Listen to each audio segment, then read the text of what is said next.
Bukod sa pagkilala, dinagdagan pa ang insentibo para sa mga atletang nagkamit ng medalya sa nakaraang Southeast Asian Games. Hanggang 300,000 piso ang dagdag, ayon po yan sa Pangulo. At nakatutok si Bernadette Reyes. Isang buwan na mula nang humakot ng 277 medalya ang mga atletang Pilipino sa 33rd Southeast Asian Games o SEA Games. Hindi man ito ang pinakamaraming nauwi ng Team Pilipinas sa kasaysayan, makasaysayan pa rin ang panalo ng mga Pinoy sa edisyong ito. Mula sa Filipinas Women's Football Team, Alas Pilipinas Beach Volleyball, Gilas Basketball Team hanggang sa mga pinakita nina Alex Ayala, Kyla Sanchez, Yumir Marshall at iba pang mga atleta. Kaya hindi lang sila binigyang pugay ni Pangulong Bongbong Marcos sa isang pagtitipon kanina.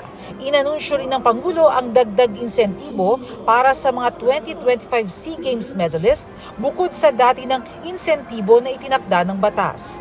Dagdag na 300,000 pesos sa mga naka-gold, 150,000 pesos kung naka-silver at 60,000 pesos kung naka-bronze. May tig 10,000 pesos rin ang mga atletang nanalo sa ibang palaro bukod sa SEA Games. Binigyan din sila ng presidential citation. Batid natin walang katumbas na halaga ang inyong sakripisyo. Ngunit, tanggapin ninyo ito bilang simbolo ng pagpupugay at pasasalamat. Nais kong bigyan din ang kahalagahan ng disiplina. Ang disiplina ay hindi lamang susi sa panalo sa loob ng arena. Ito ay umuhubog sa ating pagkatao. Ang mamuhay ng may layunin, magsikap ng may kahulugan, at mangarap ng mga malinaw na direksyon.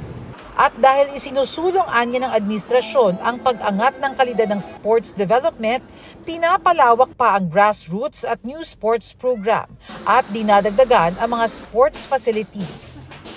Ayon sa Philippine Sports Commission, naniniwala silang ang karagdagang insentibo mula sa Office of the President ay magsisilbing motibasyon sa mga atleta lalo't may mga paparating pang kompetisyon tulad na lamang ng gaganaping Asian Games sa Aichi, Nagoya sa Japan. Talagang sana lalong magpursige yung mga atleta natin, lalo na parating na yung Asian Games.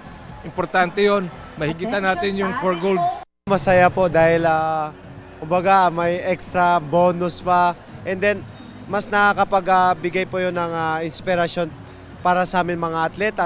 Just really grateful that it's really obvious na he shows so much support for our athletes. So I'm really grateful to be a part of that. Sobrang saya ng team at saka sobrang saya ko po kasi first time po nakuha ko po yung gold medal at saka first po gold medal ng weightlifting. Para sa GMA Integrated News, Bernadette Reyes, nakatutok 24 oras.